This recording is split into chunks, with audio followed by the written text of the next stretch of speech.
Power cooking pulled pork. It's so easy, so yummy. Look at that.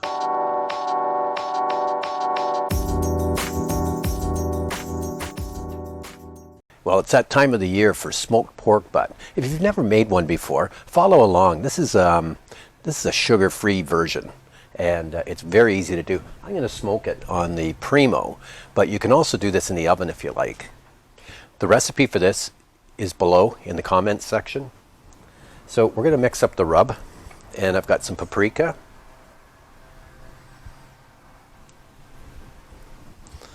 some celery salt,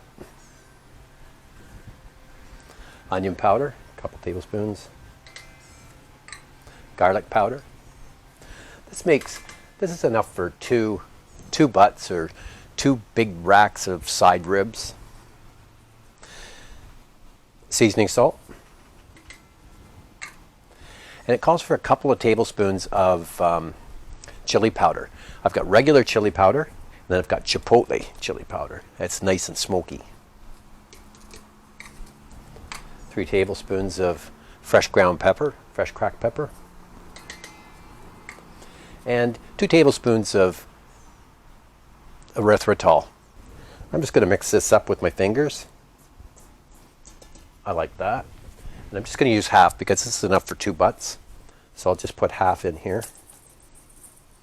And I'll save the other half for a nice big rack of side ribs. We'll smoke some side ribs. There we go. And I've got some cellophane here. I have big wide rolls of cellophane. And so this plastic wrap, I'm going to take this butt, put it fat side down. Now the butt doesn't come from down here. The butt actually comes from up here. And then you've got the picnic, and then the whole two together are called the pork shoulder. So I'm just going to sprinkle this rub on, get it into all the little nooks and crannies. And I've got it on the plastic wrap because we're going to actually put it in the fridge overnight. 2-part process.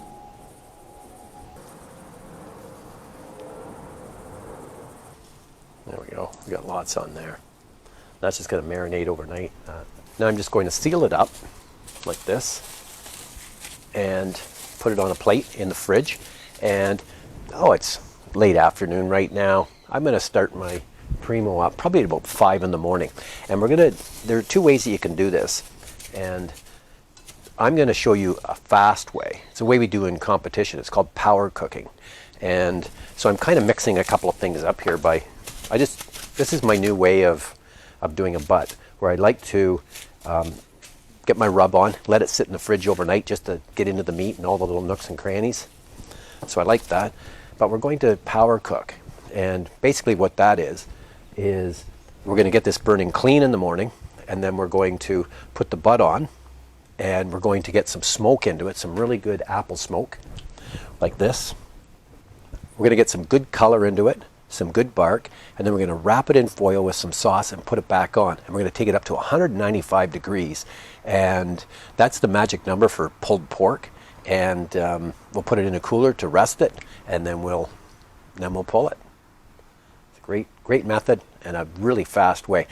I used to do cooks throughout the night, like start now and cook right through, but power cooking is the way to go, and especially in competition. And again, if you don't have a smoker, then what you can do is do it in the oven and just follow it exactly the same way, but just in the oven, and you just won't have the smoke. But you could put a little liquid smoke on if you wanted.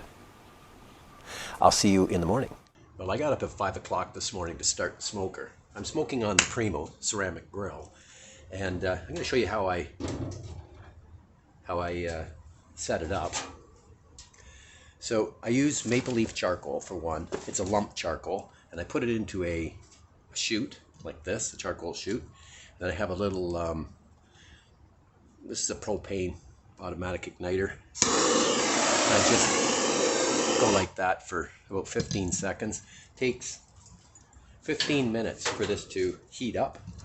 And then I have my charcoal buried down in the bottom, and I have some apple pieces, some pesticide-free pesticide-free apple pieces, and a little bit of Jack Daniel's chips. If you've never used these are really good.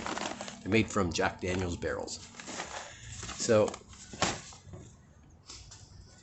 I get that going, and I had somebody ask me, Mike actually, Uncle Mike, he said, how do you, I'm having a problem with temperature control on the Primo. And what you do is you sneak up on it, and you want the bottom vent to be open about this much, and the top vent, you can see it's only open by about a 1/4 inch, and I want to sneak up on it. So now I'm at the perfect temperature, so I start to close stuff up a little bit. Once you get a deep fire burning in a smoker like this, it's really hard to cool it down. But we're going to be power cooking today, and I'll explain that in a second. But what I've done is I have one tray above the charcoal, and I have fire bricks on top of that. And then I have a water tray in the center. And people are going, why do you put a water tray into your smoker? Well, because when the butt drips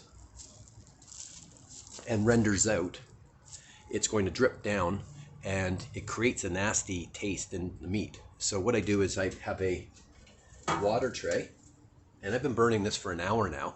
You want nice clean smoke. The best smoke is the smoke you don't see. So I've got a grate, fire bricks, a water tray, and then the actual grate there. I'm going to put some hot water in. The water doesn't add any moisture or anything. It's just basically just to capture the drippings. So I'm really happy with this setup right now. Power cooking. This is what we do in competition. We don't go all night. Well, we do, but for power cooking, we're going to cook pretty high, higher than the normal traditional low and slow, 235 degree cook on the smoker. We're going to go up a little higher into the 260, 280 range. Now this is all wrapped up from yesterday, as you remember, and I'm going to put it on fat side up, okay, because I want that fat to get nice and crispy. I want a nice crispy bark. So I'm going to put this right over top of the water tray.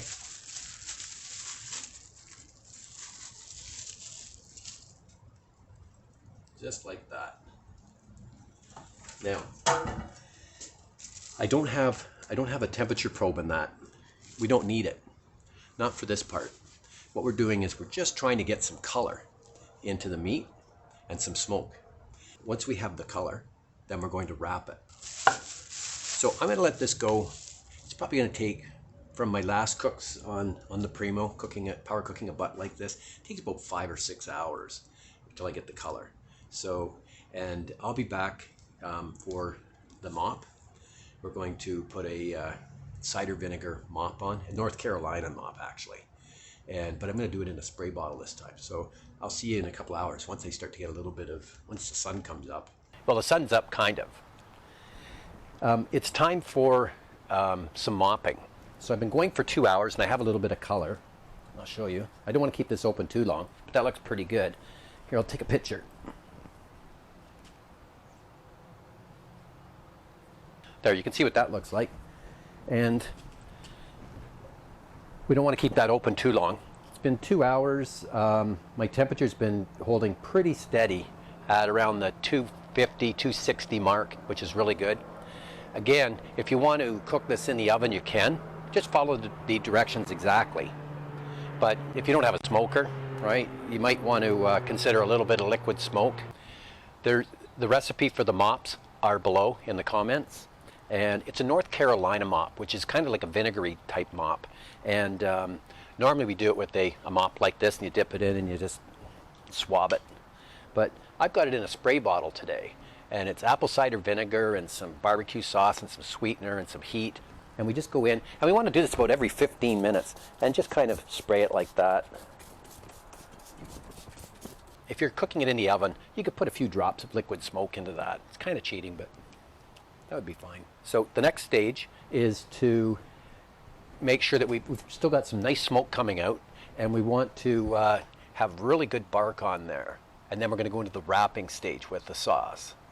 So I'll see you in a little bit. Okay, I got most of my spray on. I'm going to put that into my sauce. So this stage, we just want to get really good smoke into this. And I'm sitting at a pretty high temperature here in the power cook. Well, you can see what it looks like. That looks really good. I'm going to put it on this tray.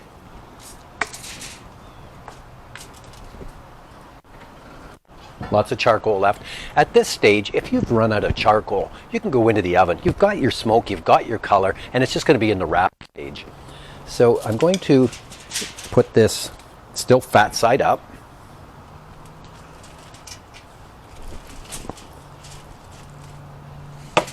Just right there in the center.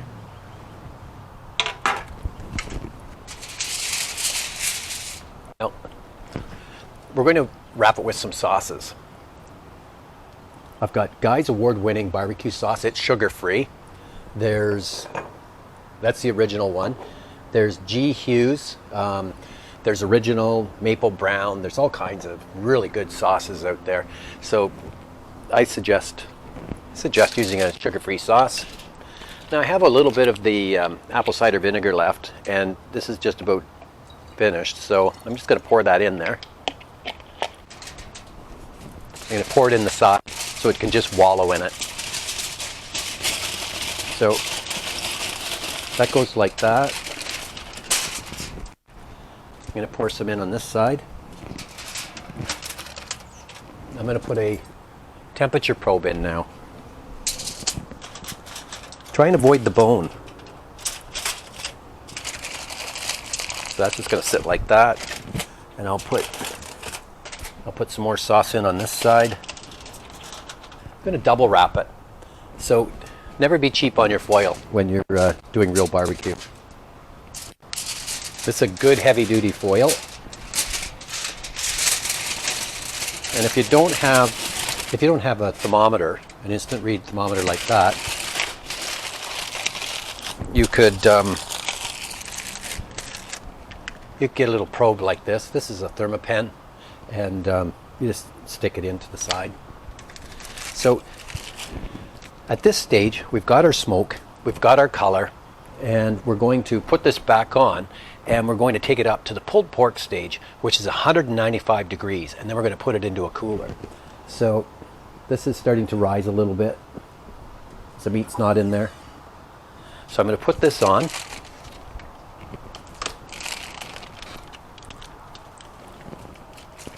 This is the same concept as brisket too. You go for color and then you wrap it. So I'm putting that right over top of the water tray. I'll put my lid down, and this is at 128 degrees, and it's going to go into a stalling stage, and that's when it breaks down the connective tissue. So all the fat is rendering out and all that tough tissue, and it's going to turn into a really, really moist meat. Now, the stalling stage, or the plateau, is at about 140 to 170 degrees, and it's going to sit there for hours. You're going to go, oh, it's not cooking, something's wrong, and you want to turn it up. Don't do that. It'll pull through on its own, especially when we're braising it in the foil like this. So it's just going to get better and better and better as the afternoon goes on. So this is going to take probably another 5-6 hours. I'll see you then. Okay, we're 9 hours into the cook, and the temperature hit 195, that magical pulled pork stage. And what we're going to do now, this is very important, we're going to take it off and we're going to rest it in the cooler. Probably for about an hour. And you can see the juices that I drained out of the tin foil. So I'll take this off. I'm going to leave the probe in. Primo's done a good job. Now, the temperature is going to continue to rise, probably up to about, I'm going to say about 200 and 202, 205 maybe. This is very hot. So I'll put this in. I put some newspapers in on the bottom. It's a big boy. Still pretty heavy for 10 pounds. I'm going to put some newspaper on the top like this, and an old towel. I'll let that sit, and we'll watch how this rises. Okay, so this has been resting for an hour now. Let's take a look. Temperature continues to rise. Pull this out. Oh yeah. There's some goodness in there. I can pour a little bit of juice back into the... Now for this juice, when you pull it, you can actually take the fat off the top and then mix it in. We've done that for catering and weddings and stuff, and it works out really well. Have a look. Temperature rises. Oh yeah, this is going to be fall apart good. Take your probe out. For gloves, what I like to do is I like to put gloves underneath and then just have some plastic gloves to pull it instead of claws and stuff. You need to get in and feel them. So when you're pulling something, to tell if this is cooked, we're at 195. Those are Quaker parrots. When you're at 195, you should be able to pull the bone out like this. That shows that it's pulled pork. And that's what we're going for. So we keep the tin foil as a sort of a garbage pile or whatever. And we're just going to pull some and just put it off to the side. This pork butt came up to 205 actually after sitting in the cooler. And we're going to taste it first of all. But we need a little piece here, a special piece. I'm going to try this piece right here. Oh man. That is so good. Was it worth it? Yeah, it was a pain in the butt. But totally worth it. And what I like to do is put some in a food saver bag and pass them off to my neighbors, and this is the North Carolina sauce, and my neighbors absolutely love this. They think that we should go into business for serving this North Carolina sauce. This is power cooking at its best right here. You can't get better than this, especially I self-isolated today. I had no problem with that. Sat by the pool, filled the lanai with smoke. That was a great day. Is it worth it? Absolutely. Look at that. I would put some of this pork in that food saver bag and do a boil-in bag. I'm gonna save some for my baked beans. Yeah, you gotta have pulled pork in your baked beans. See how that just pulls apart? There you go. There's some pulled pork. Doesn't that look delicious? Thanks for watching.